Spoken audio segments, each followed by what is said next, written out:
soir, je suis comme ça, puis comme ça, comme ça, comme ça, puis comme ça, comme ça, comme ça. Puis je me dis, on a tous eu notre cadre de pensée, de présentation. Ce week-end, c'était extrêmement passionnant. Et je dois dire que je suis extrêmement ému. Le stress peut-être se fait sentir dans ma voix.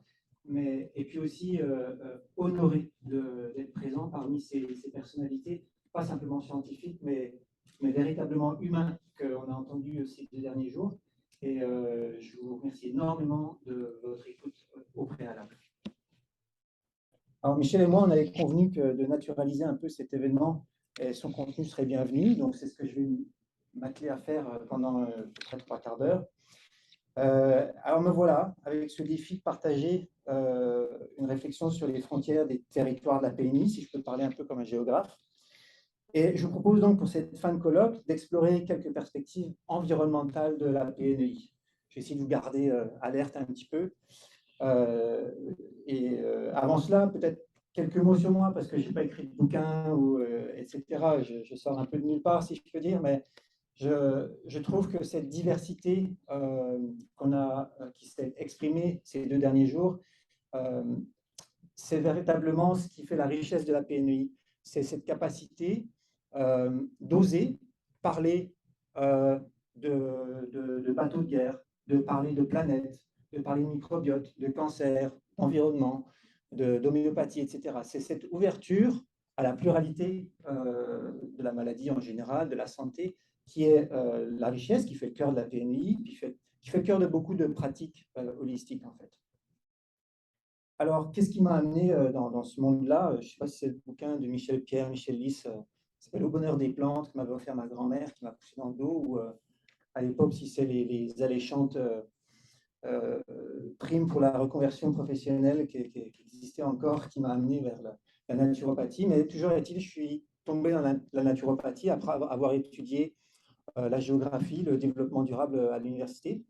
Et j'ai réalisé que la santé de l'environnement, le développement durable, c'était aussi une question personnelle et il fallait s'aider à se développer durablement soi-même. Donc, j'ai pratiqué la naturopathie pendant quelques années et me voilà aujourd'hui à vous parler de naturopathie, de PNI et d'environnement. Alors, le paysage des pratiques médicales en lien avec la PNI, elle peut être assez vaste et je vais prendre quelques minutes en introduction pour recontextualiser un peu tout ça rapidement et en définir un peu les principales. Michel m'avait demandé de faire ça, donc voilà, je m'y attelle. Alors, tout d'abord, la médecine traditionnelle, qui a une longue histoire, aussi vieille que l'humanité finalement. On a tous en tête ces articles passionnants sur l'usage des plantes des civilisations anciennes. Moi, il y avait un article qui m'avait passionné à l'époque, c'était sur Ötzi, vous savez, cette momie des glaces qu'on a retrouvée dans les années 90 dans les Alpes. Et on a énormément étudié, on a allé chercher ses tissus, son intestin, on savait ce qu'il mangeait, etc. Puis on a trouvé une chose fascinante, on a trouvé des tatouages sur Ötzi. Et ces tatouages, en fait, ils se sont révélés que c'était une pratique ancestrale d'acupuncture. Donc, sans les microscopes, sans toute la science qui existe aujourd'hui, les hommes savaient déjà comment gérer leur santé, leur équilibre. Alors, la médecine traditionnelle, par définition, en fait, c'est la somme totale des connaissances, des compétences, puis des pratiques basées sur des théories, des croyances et des expériences indigènes à différentes cultures, qu'elles soient explicables ou non. Ça, je trouve c'est très intéressant, qui sont utilisés pour le maintien de la santé à travers la prévention, le diagnostic, l'amélioration ou le traitement des maladies tant physiques que mentales. Alors là-dedans, on a le Kampo japonais, la médecine traditionnelle chinoise, la naturopathie, l'ayurveda, etc. Ça, ce sont des exemples de médecine traditionnelle qui font tous écho à la PNI. Il n'y en a aucune là-dedans qui ignore les interactions entre les différents systèmes du corps, c'est évident. Et à côté de cela, par ailleurs, il y a un nombre considérable, il faut le savoir aujourd'hui, de disciplines qui sortent du champ de la médecine traditionnelle. Il y en a à peu près 400 que recense l'OMS aujourd'hui. Alors, c'est un joli méli-mélo, hein, j'en ai juste sorti quelques-unes, j'en parle un petit peu. À côté de cela, il y a les naturels, les parallèles, les douces, les complémentaires, non conventionnels. Chacun y va un petit peu de son qualificatif. Ça fait d'ailleurs l'objet de débats houleux, sémantiques, totalement inutiles, mais bon, toujours est-il qu'ils existent, qu'elles sont là, et on fait avec. Alors, au Canada, par exemple, je vais vous donner quelques exemples, les médecines alternatives et complémentaires, les MAC, englobent toutes les approches qui ne sont pas reconnues par la médecine conventionnelle. L'homéopathie en fait partie, l'acupuncture, la chiropratique et la massothérapie. Ce qui est certain, et on le sait tous, c'est que toutes ces médecines sont très populaires. En 2006, je vais vous donner quelques chiffres, 74% des Canadiens mentionnaient avoir déjà eu recours à une MAC au moins une fois dans leur vie. Et 65% des Québécois déclaraient avoir utilisé au moins une MAC dans le passé. Et si on prend les chiffres de Synadiète en France, c'est similaire. Voilà. Donc, on est dans la règle du 80-20. La majorité des gens savent intuitivement que la nature leur fait du bien, de quelque façon qu'elle soit. Massage, Ayurveda, plantes, vitamines, etc. La médecine fonctionnelle. Alors, c'est quoi cette affaire? L'Institut de médecine fonctionnelle aux États-Unis l'a défini, parce que c'est une origine américaine, comme une approche individualisée, centrée sur le patient et fondée sur la science, visant les causes sous-jacentes de la maladie et la promotion d'un bien-être optimal. Alors, vous ne m'en voudrez pas si je fais mes notes. Je ne suis pas encore relié à la source, je suis relié à mes notes. C'est aussi pour le bien-être de l'auditoire. Cette médecine fonctionnelle, elle nécessite une compréhension détaillée des facteurs génétiques, biochimiques et de style de vie de chaque patient. Elle s'attaque aux causes plutôt qu'aux symptômes. Alors, on n'est pas loin du tout ici de ce qu'on apprend sur les bancs des écoles de naturopathie, évidemment. Hein, et je trouve que c'est un message porteur d'espoir, c'est ce courant de la médecine fonctionnelle, ce courant de la médecine intégrative. Pourquoi? Parce que ce sont des salles entières, des centaines de personnes, et je vous dis pour l'avoir vécu, des docteurs en médecine qui se forment à cette vision holistique de la médecine, aux États-Unis en tout cas, en Amérique du Nord. Donc, de l'ouverture et de l'intérêt, il y en a, c'est certain. Il faut juste, comme on le fait aujourd'hui, communiquer et en parler. La médecine intégrative, c'est une autre bulle, mais qui fait partie de l'eau ferrugineuse de toutes ces pratiques, on va dire, ferrugineuse, comme dirait notre vieil ami. La médecine intégrative, alors, elle s'avère un petit peu différente parce qu'elle a recours à la médecine conventionnelle, c'est une pratique médicale que les médecins utilisent, mais elle cherche aussi à comprendre l'individu dans son ensemble, mais elle va coordonner diverses formes de thérapies complémentaires pour améliorer le bien-être du patient. Donc, on va mobiliser en médecine intégrative un pool de praticiens spécialisés qui vont accompagner ensemble le patient. C'est un peu un jeu collectif, quoi. Très intéressant. Alors, toutes ces médecines, implicitement, elles sont inclusives de la PNI, parce qu'elles reconnaissent les complexes interactions du système du corps humain, de sa psychologie, de ses croyances, mais aussi de l'impact du style de vie et de l'environnement sur la santé de la personne. Et c'est sur cette dernière notion, sur l'environnement, qu'on va naviguer un petit peu pour le reste de cette présentation. La PNI, c'est une approche de plus en plus considérée et apprise par les praticiens, notamment en Europe. J'en parlais encore avec mes collègues en Espagne, il y a beaucoup d'ostéopathes et de chiropraticiens qui utilisent cette approche holistique. Donc ça se diffuse, pas seulement chez les naturopathes ou les docteurs, mais aussi chez les praticiens de santé de divers courants, comme les ostéopathes. Et pas besoin d'avoir un cerveau de prix Nobel, encore que ça pourrait être chouette, mais pour comprendre que la santé résonne avec celle de l'environnement. La résonance, Marc nous en a parlé, moi j'ai été fasciné par tout ce que j'ai entendu ces 2 derniers jours. C'est le fondement de la santé environnementale qui, par définition, comprend les aspects de la santé humaine, y compris la qualité de vie, qui sont psychosociaux, physiques, chimiques, biologiques, sociaux et même esthétiques de l'environnement.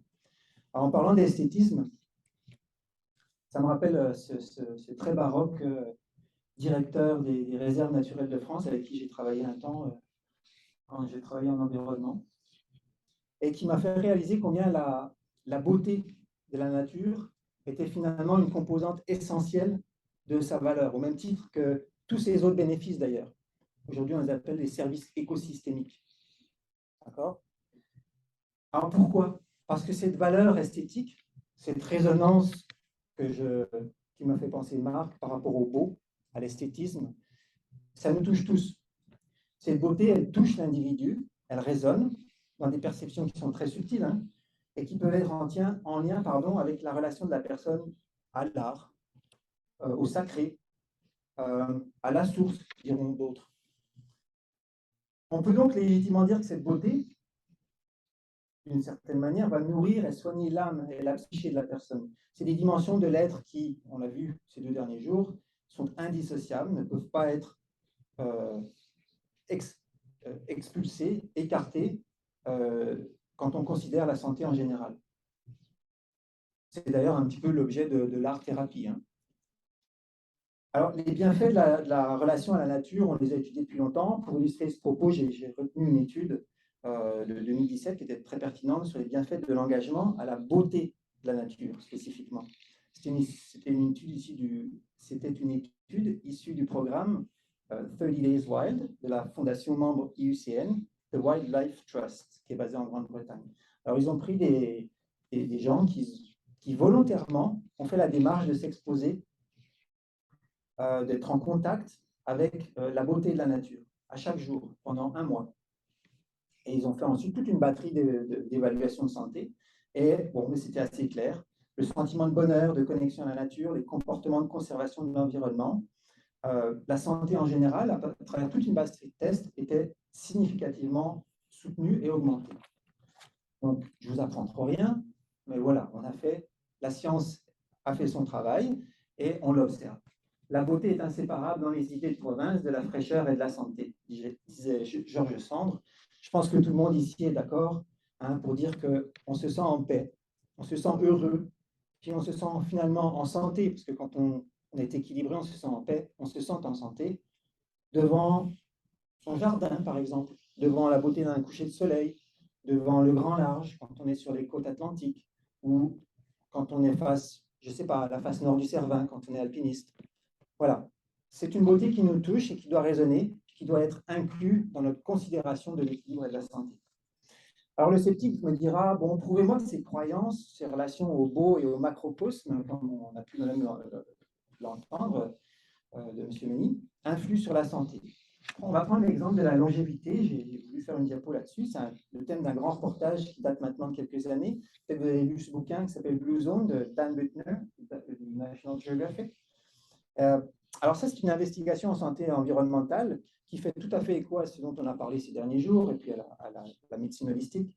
Elle fait ressortir, si vous voulez, certains facteurs communs des régions du monde où les gens vivent le plus longtemps et en santé. Et parmi les 5 éléments communs identifiés, vous aviez, pour la longévité, eh bien, on trouve indéniablement la dimension psychologique de l'être, à savoir la croyance. Alors, de quelque nature qu'elle soit, à la source, à Bouddha, au soleil, peu importe, il faut être croyant. La foi est quelque chose qui aide à vivre plus longtemps.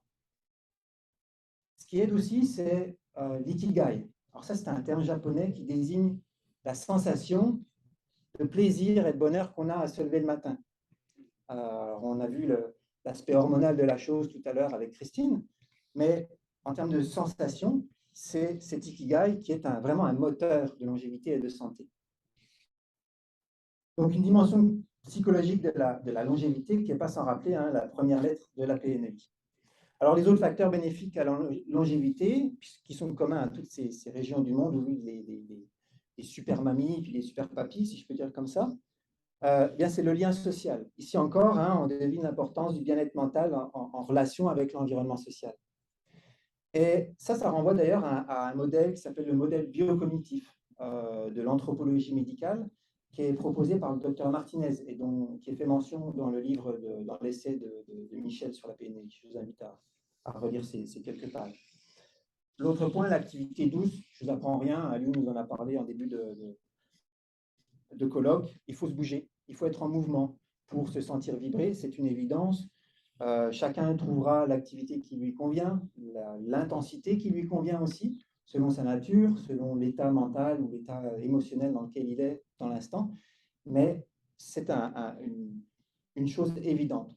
Dans d'autres formations que je fais dans mon travail aussi, il y a un module sur la santé cardiovasculaire.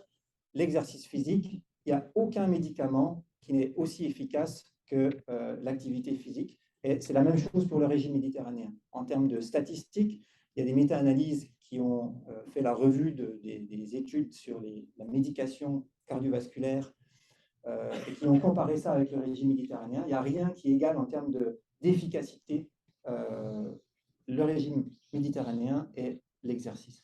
Le soleil aussi, c'est un autre des 5 facteurs qui est propre à la longévité. Donc là, on parle de la vitamine D, qui est pas une vitamine, c'est une hormone. Hein, on est dans l'endocrinologie de la PNI ici. Et puis, le dernier facteur, c'est les régimes à forte composante végétarienne. Je viens de vous parler du régime méditerranéen. Ça apporte tous ces oligo-éléments, tous ces vitamines, ces minéraux, ces phytonutriments qui sont indispensables au métabolisme du corps humain et aux fonctions biologiques optimales, qu'elles soient hormonales, nerveuses ou immunologiques. Hein, tout est relié, cite la PNI.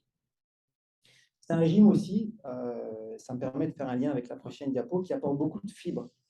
Ça, c'est des fibres, c'est fondamental, c'est très précieux pour le 3e mois, le 2e cerveau, la nouvelle empreinte digitale, vous l'aurez reconnu, hein, c'est le microbiote. Alors, j'étais vraiment ravi de voir qu'on commençait ce forum avec une présentation sur le microbiote parce que c'est crucial. Alors, je vais m'égarer volontairement hein, le temps d'une ou deux diapos sur les territoires de l'écologie intestinale, qui est éminemment pluriel, central en termes de santé parce que c'est une facette de l'homéostasie qui est régie par les processus de la PNI. Quand on soigne ses intestins, on soigne tout son corps. J'en veux pour preuve la science hein, du microbiote, qui est particulièrement effervescente depuis quelques années. Alors, quand on parle d'immunité, d'auto-immunité, de santé gastro-intestinale, de santé mentale, d'équilibre hormonal, de santé de la peau, de force cardiovasculaire, et puis qu'on s'amuse à faire un peu des recherches dans les moteurs de recherche Google Scholar et autres PubMed, eh ben, on se rend compte qu'il y a des études sur le microbiote qui sortent systématiquement pour toutes ces disciplines. J'ai pris, alors à titre d'exemple, j'ai pris la question de l'utilisation des probiotiques pendant la grossesse. Alors, ces probiotiques qui vont aider à réduire le risque de diabète gestationnel, par exemple, significativement. Ça traite aussi efficacement qu'un antibiotique, c'est montré, le risque de vaginose bactérienne. Pas seulement le risque, mais la vaginose bactérienne. La probabilité de maladie atopique chez le nouveau-né, classique, eczéma, asthme, etc. Tout ça, les probiotiques sont particulièrement efficaces. Autre exemple, en santé mentale, où les résultats cliniques sont significatifs aussi, en cas de dépression, d'anxiété, stress et fatigue chronique.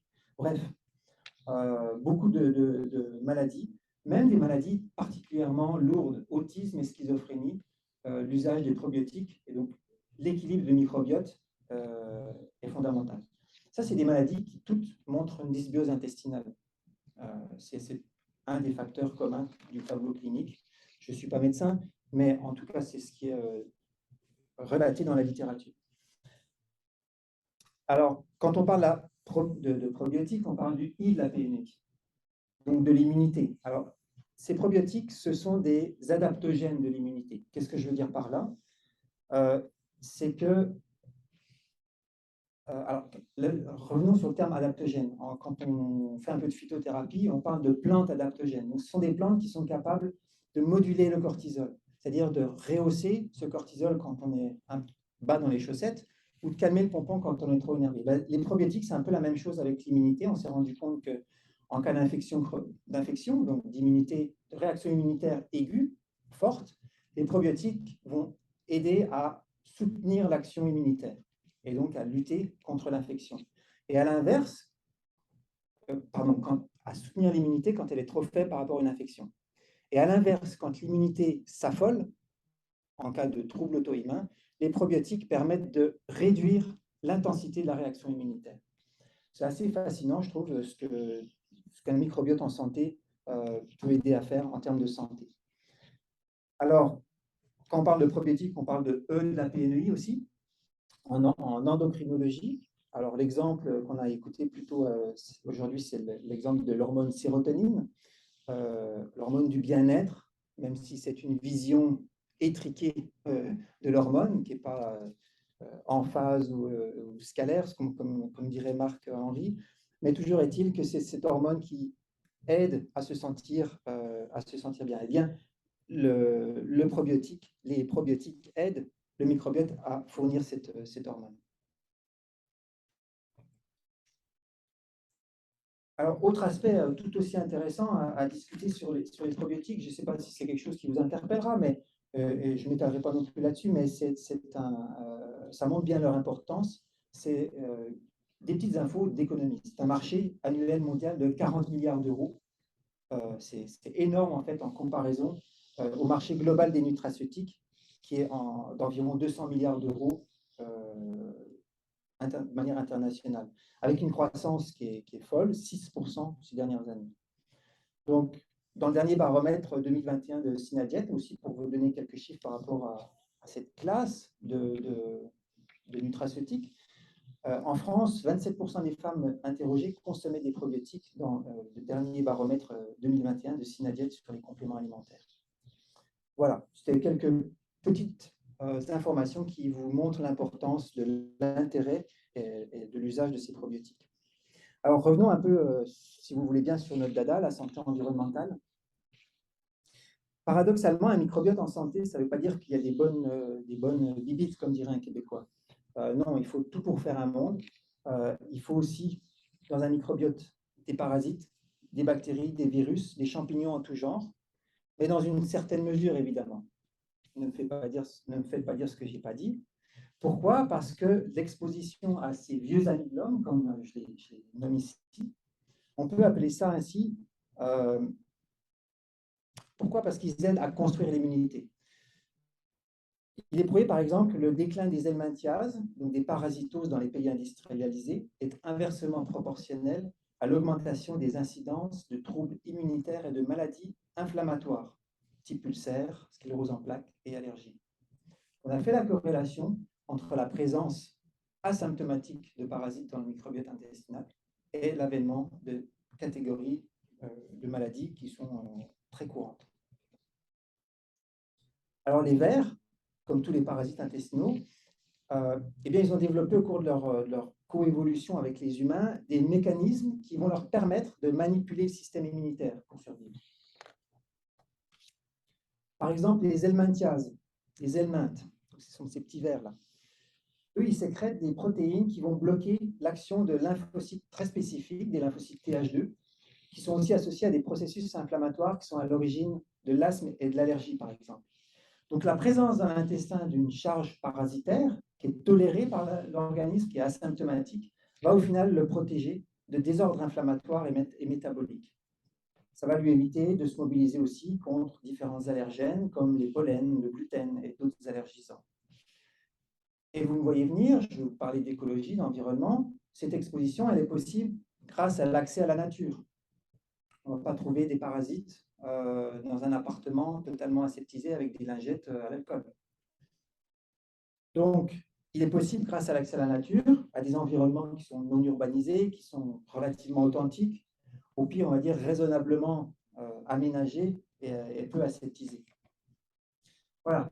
Être en contact avec la nature, je viens un petit peu au cœur du sujet, c'est un gage de force immunitaire. Notamment l'équilibre, la diversité du microbiote y contribue, comme on vient de le voir. Alors, pour développer un petit peu, je vais vous donner quelques exemples d'études vraiment intéressantes.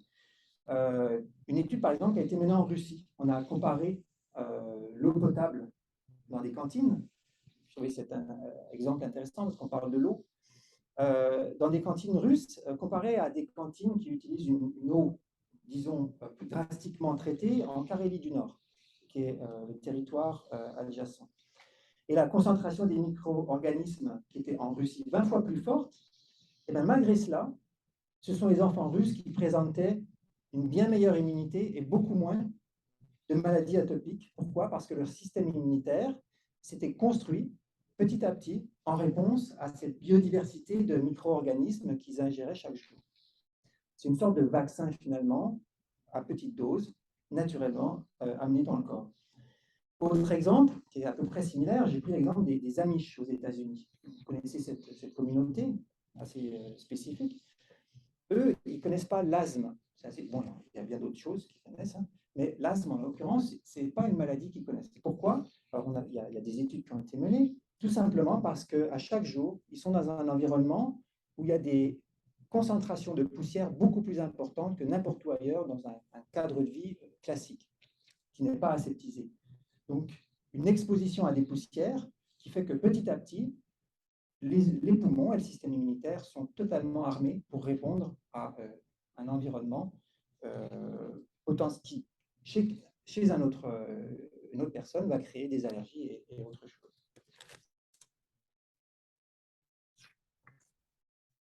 Donc voilà, ça, ce sont les hypothèses qui sont appelées les hypothèses hygiénistes, les hypothèses de la ferme encore, vous avez trouvé ça dans la littérature, l'hypothèse de la ferme, l'hypothèse de la biodiversité. Ça reflète en fait un même processus selon lequel l'ensemencement des microbiomes des enfants, donc l'environnement intestinal, va les protéger de l'inflammation et des maladies chroniques.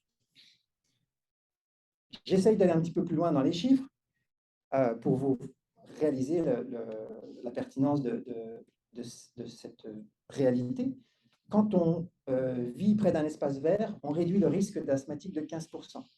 Alors, pas n'importe quel espace vert, je ne parle pas des terrains de foot au vert synthétique, non, plutôt un environnement avec une végétation de qualité.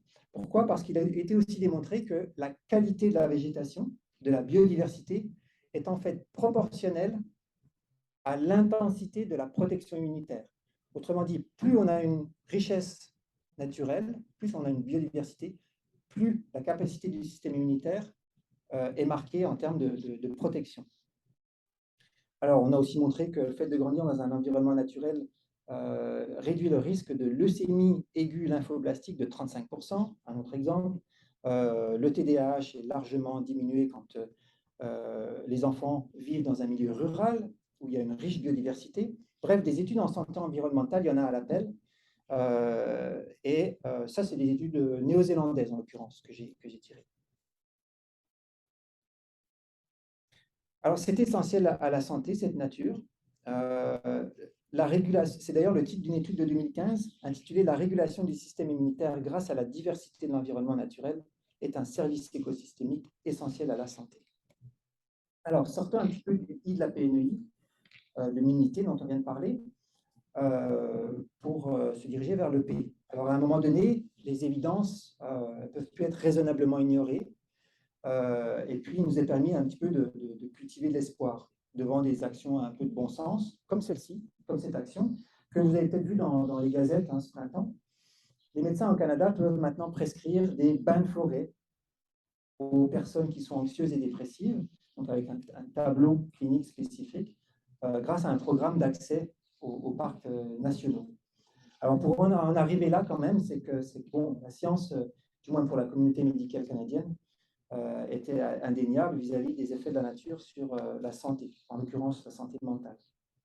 Alors, il faut en science pouvoir suivre des protocoles, pouvoir mesurer, reproduire des résultats, et ça, c'est bien légitime d'ailleurs. Ça a été fait, ça a été mesuré, on est tous d'accord. Les petits oiseaux, eh bien, ils aident à calmer le pompon, l'hormone du stress, hein, du cortisol, ça a été mesuré, donc ça aide à trouver un bon équilibre endocrinien et donc immunitaire. Autre exemple, en santé mentale, j'ai trouvé une revue systématique méta-analyse très intéressante, assez récente, d'octobre dernier, qui portait sur l'impact des activités de nature sur la santé mentale et physique des gens. Ça inclut une 50aine d'études et ça montrait que les activités de nature, le jardinage, les sports en nature, la conservation de l'environnement, les actions de conservation de l'environnement, donc l'implication de la personne, pouvait améliorer l'humeur, la santé mentale, susciter plus d'exercice, réduire les symptômes d'anxiété et de dépression. Alors bon, vous allez me dire, oui, on sait tout ça, pas de problème. Mais voilà, les études sont là et je pense que c'est vraiment important de réaliser que c'est maintenant une réalité clinique.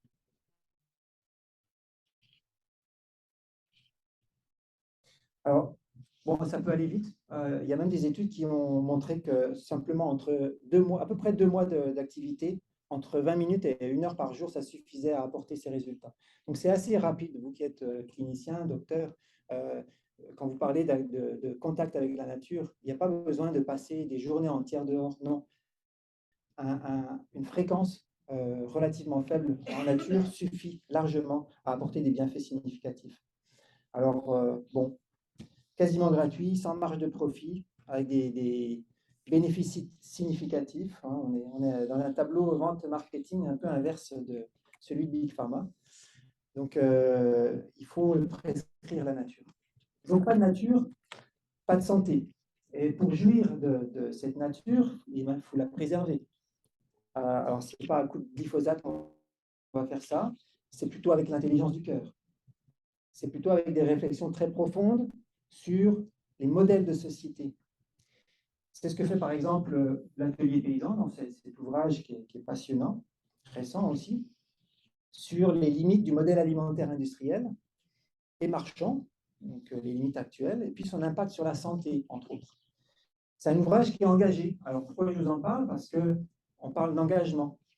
On parle beaucoup de santé, mais ça implique une conscience.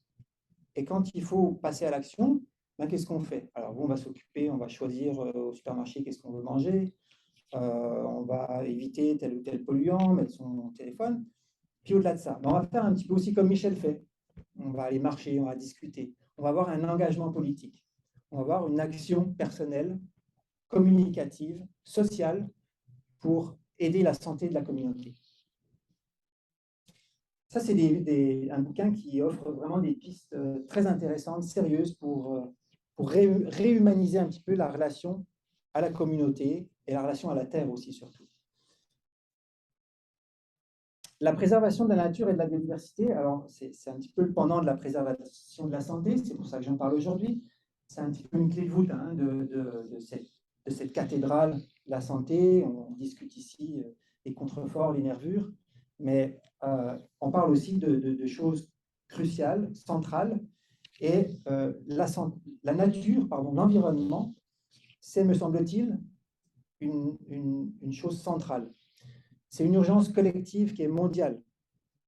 Je vous épargnerai un petit peu les chiffres des espèces en extinction, des niveaux de pollution, des impacts sanitaires, socio-économiques. Tout est à glacer le sang. Mais l'urgence, c'est l'urgence de tous. Pourquoi? Parce qu'elle fait appel au sens de la responsabilité sociale. Elle fait appel au sens de l'engagement politique. Alors, je ne suis pas du tout politicien, je vote, mais la santé, on en arrive indubitablement à une réflexion politique. La responsabilité sociale envers cette nature, qui dans son, je dirais, son infinie générosité hippocratique, si je peux dire comme ça, elle nous soigne cette nature, on l'a vu.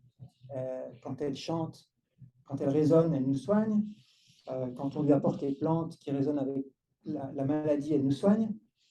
Mais à l'inverse, quand cette nature elle est déréglée, eh bien, elle nous rend malade.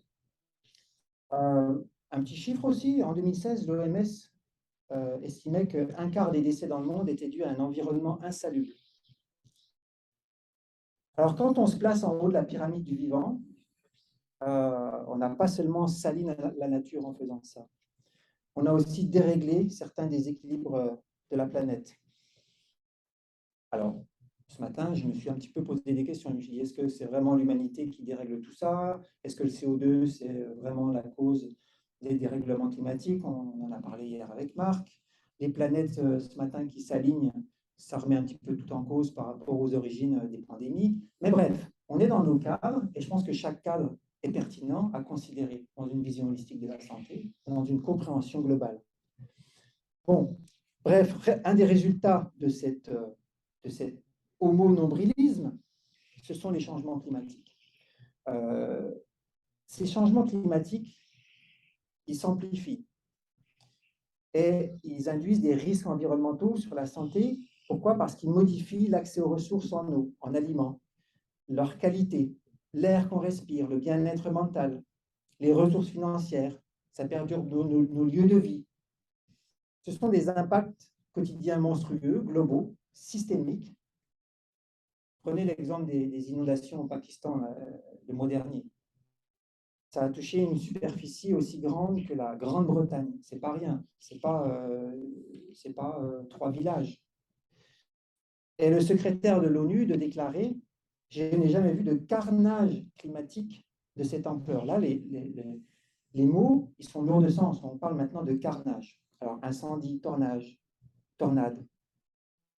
Pardon, c'était carnage, tornade. Canicule. Tout ça, est-ce que ça ne nous rend pas malade? De 1000 façons possibles.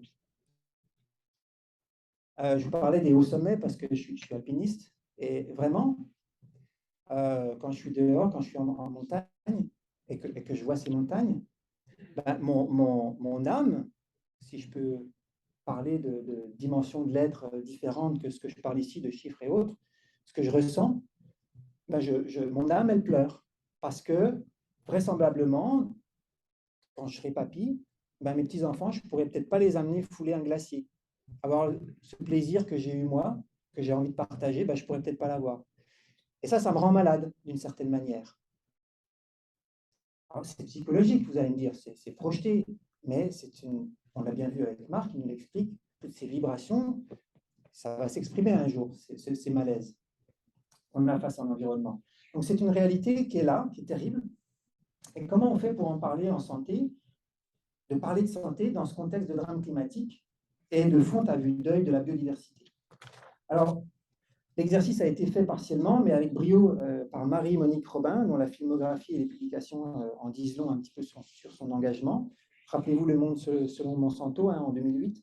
Alors ici, dans son dernier ouvrage, La fabrique des pandémies, la sentence, elle est sans appel. Elle est aussi tranchante qu'un rasoir de Solingen. Les activités humaines, telles que menées à l'heure actuelle, elles favorisent.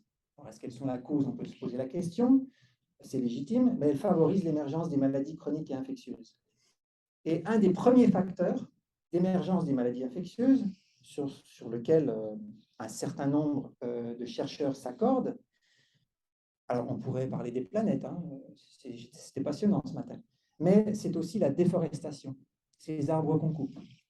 Et j'ai adoré la diapositive que tu as mis, Michel, en introduction de ce forum, sur l'arbre. L'arbre, c'est la vie. Alors, moi, j'ai mon prof de bio au collège disait l'eau, c'est la vie. Effectivement, on a beaucoup parlé d'eau, mais c'est aussi l'arbre, la vie. En l'occurrence, ici, quand on enlève les arbres, quand on déforeste, eh ben, on arrive à des points de rupture en environnement. On appelle ça des points de rupture qui sont irréversibles par rapport aux écosystèmes, par rapport au fonctionnement des écosystèmes. Puis ça amène des réactions en chaîne qui sont impactantes, au final, à quoi? À la santé de l'homme, tout simplement. Donc la biodiversité, c'est véritablement fondamental pour la sécurité des populations. Elle permet, entre autres, ce qu'on appelle un effet dilution. C'est très bien expliqué dans cet ouvrage, qui va tamponner l'émergence et la propagation des maladies. Deux auteurs français, puisqu'on a un petit peu de cocorico, Jean-François Guégan, qui est directeur de recherche à l'IRD, et Serge Morand. Ça, c'est un peu des pionniers français de l'écologie de la santé. Ils sont appelés dans le monde anglo-saxon des disease ecologists. C'est passionnant, vraiment, je vous invite à découvrir leurs travaux. Alors voilà, notre immunité, elle est en fin de compte malmenée par tous ces arbres arrachés, par cette biodiversité déstructurée. Et plutôt que de s'inclure intelligemment et modestement dans l'arche de la vie, eh bien, on continue à la délimiter, à l'aseptiser, et puis à la vacciner aussi, étrangement d'ailleurs. L'impact de la perte de la biodiversité et des défis sanitaires internationaux qu'elle engendre, notamment à travers les pandémies, les maladies infectieuses et puis les maladies chroniques aussi, qui sont plus sournoises, elles, ce n'est pas uniquement physiologique, c'est aussi psychologique. Le stress, face à ces crises sanitaires qui surgissent de plus en plus fréquemment, enfin, si on en croit l'alignement des planètes, c'est peut-être pas si fréquent que ça, mais c'est cyclique en tout cas. Bon, bref, ça amène un certain traumatisme par rapport à la santé mentale de populations entières. Alors ici, vous voyez, augmentation de 27,6% de troubles dépressifs majeurs dans le monde, augmentation de 25,6% de troubles anxieux majeurs, Donc là, on n'est pas en analyse statistique, on est loin des résultats significatifs. On est vraiment sur des coups de massue. C'est des chiffres qui parlent beaucoup plus que quelques pourcentages. Alors, je cite, voir un lien entre la pollution de l'air, la biodiversité et le Covid-19 relève du surréalisme et pas de la science. Est-ce que vous avez lu ça dans la presse il y a quelques temps, peut-être? Espérons que, en tout cas, ces pensées aux allures un peu négationnistes d'un ancien ministre, pour ne pas le nommer, et philosophe de surcroît, aient évolué. Parce qu'aujourd'hui, c'est indéniable que la destruction des écosystèmes par l'urbanisation, par la déforestation, on vient d'en parler, ça c'est fondamental. J'insiste là-dessus, c'est la déforestation qui est vraiment un des cœurs du problème, qui amène à l'agriculture intensive, qui amène à la globalisation du marché, et bien, menace directement cette santé planétaire. La santé planétaire, ça c'est une notion qui a été développée par une vingtaine de chercheurs dans un rapport de 2015 qui est intitulé « Préserver la santé humaine à l'époque de l'Anthropocène ». Alors, la santé planétaire, c'est assez simple, hein, d'ailleurs, c'est défini simplement comme la santé de la civilisation humaine et des systèmes naturels dont elle dépend. J'insiste, dont elle dépend. On n'est pas des êtres hors nature, même si on habite beaucoup dans des appartements et autres, on est des êtres naturels avant tout. Alors, on ne peut donc pas raisonner en santé holistique, en l'occurrence dans le cas de la PNEI, sans considérer ni prendre soin de la nature dont on dépend. Une nature en crise, hein, comme on vient de le voir. Une nature qui, pourtant, nous a offert la vie à tous, qui nous a offert l'expérience de la vie. Et ce n'est pas rien. Alors, après les constats, aussi terribles soient-ils, hein, soyons lucides, il n'y a pas d'autre choix que de l'action. Michel en est l'exemple vivant, et d'ailleurs beaucoup d'entre vous, par tous les efforts que vous faites, d'être hors cadre, entre guillemets. En l'occurrence, je parle ici de mon dada, mais ça peut être toute autre chose qui appartient à chacun et qui est tout aussi légitime. Là, en l'occurrence, on parle de l'action climatique, qui est bonne pour la santé. Pourquoi? Parce qu'on diminue la pollution atmosphérique, par exemple, qui représente 40 000 décès annuels dus aux particules fines en France, chaque année. L'action climatique, c'est bon pour la santé parce qu'on privilégie un régime alimentaire qui fait la part belle aux fruits et légumes et qui réduit l'élevage et donc la déforestation au final. L'action climatique, c'est bon pour la santé parce qu'on prend toute la mesure du rôle crucial de cette biodiversité. L'action climatique, c'est bon pour la santé parce qu'on diminue aussi les niveaux de stress de la population mondiale. On vient de voir les effets sur le stress. Et ça réduit les catastrophes météorologiques, la pauvreté, la pollution.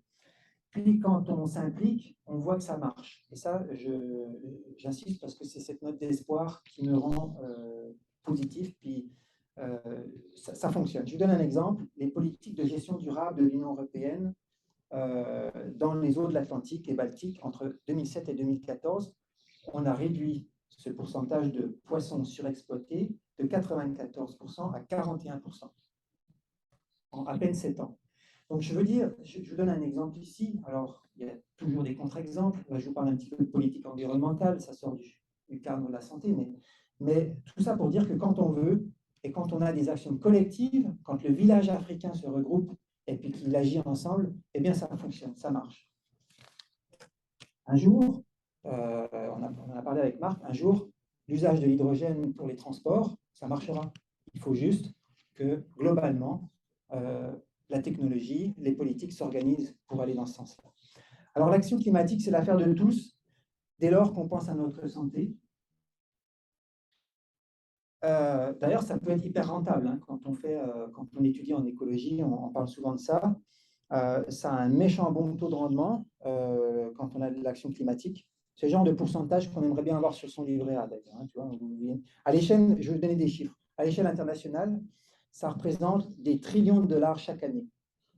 D'accord? Des trillions de dollars. Donc, on est vraiment loin. Ça nous coûte maintenant beaucoup plus cher d'être dans l'inaction que dans l'action. Alors ça, bon, n'importe quel environnementaliste ou écologiste le sait, mais il faut porter ce message, il faut le conscientiser, et il faut que ce soit un message qui est devenu politique. Sans quoi, il n'y aura pas d'effet. Alors, à ce sujet aussi, une petite note en passant, parce que je trouve que c'est très important. Et je voulais le mentionner dans cet exposé. L'action climatique, ça va de pair avec l'action sociale, dont l'urgence planétaire et la lutte contre la pauvreté. On ne raisonne pas en écologie, en environnement, en sciences environnementales, sans raisonner en sociologie et par rapport à la lutte contre la pauvreté. Ça, c'est lié. Aussi, de la même manière que la P, le N, le E, le I sont liés, la pauvreté et l'action écologique sont liées indubitablement. Il y a beaucoup d'études, mais je vous passerai ça.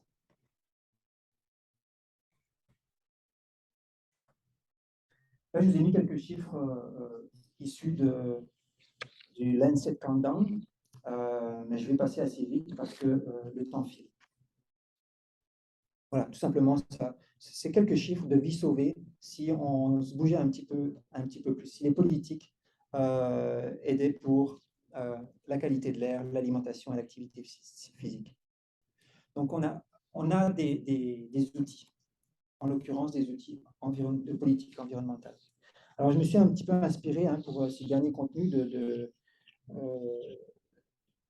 des présentations de Claudel Pétrin-Desrosiers, qui est médecin québécoise, qui est très engagée pour l'action climatique et qui est parmi les femmes les plus influentes au Canada. Elle a d'ailleurs, dans le passé, négocié avec succès d'ailleurs l'intégration de la santé dans l'accord de Paris sur le climat. Et une des choses qui est très intéressante dans son discours, quand elle parle de tout ça, c'est des résultats de sociologie, justement, qui démontrent que les professionnels de santé, que vous êtes pour certains, beaucoup, eh bien, ils vont mieux réussir que n'importe qui d'autre, que ce soit des politiques, des économistes ou même des environnementalistes, en tant que messagers de confiance, je reprends ces mots, pour générer un degré d'action qui est plus fort, un degré d'action climatique qui est plus fort, une volonté d'agir plus forte, même chez des gens qui ne se sentent pas concernés. Autrement dit, vous qui êtes médecin, vous qui êtes naturopathe, ostéopathe, quand vous parlez d'environnement, vous allez être, a priori, en résonance beaucoup plus importante avec la psyché de la personne à qui vous parlez. Et vous allez avoir un effet sur ses comportements envers la nature qui va être beaucoup plus important. Alors pourquoi? Peut-être parce qu'on attribue peut-être une confiance plus sensuelle aux médecins, ou je ne sais pas, mais toujours est-il que ce sont des résultats en sociologie que j'ai trouvé vraiment très intéressants. C'est un site à l'action, c'est un site à la communication.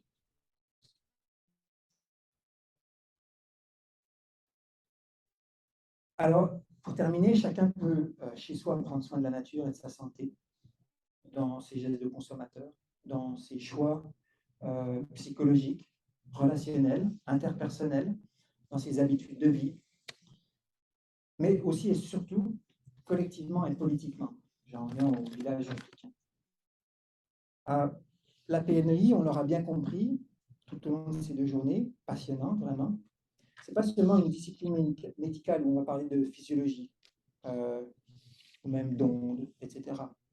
C'est, à mon sens, chacun a son cas, encore une fois, mais la PNI, ça implique au final une réflexion et un engagement qui est éminemment spirituel et politique, très engagé. Pourquoi? Parce que repenser la relation à la santé par le spectre de la PNI, puisqu'on en parle ici, ça amène indubitablement à repenser notre relation à la communauté, au territoire, au terroir, mais aussi et surtout à la nature et à notre propre nature, à sa beauté aussi, surtout. On est tous beaux, hein, c'est magnifique l'expérience de la vie. Je ne sais pas ce que vous en pensez, moi, mais cette expérience qu'on vit là, c'est magnifique. Et puis, ça fait réaliser aussi le potentiel thérapeutique qui est en lien à la nature. Alors, pour terminer, la PNI, pour moi, c'est sûr, c'est un tremplin pour l'engagement individuel et collectif vers une meilleure santé planétaire. Et je vous remercie pour votre attention.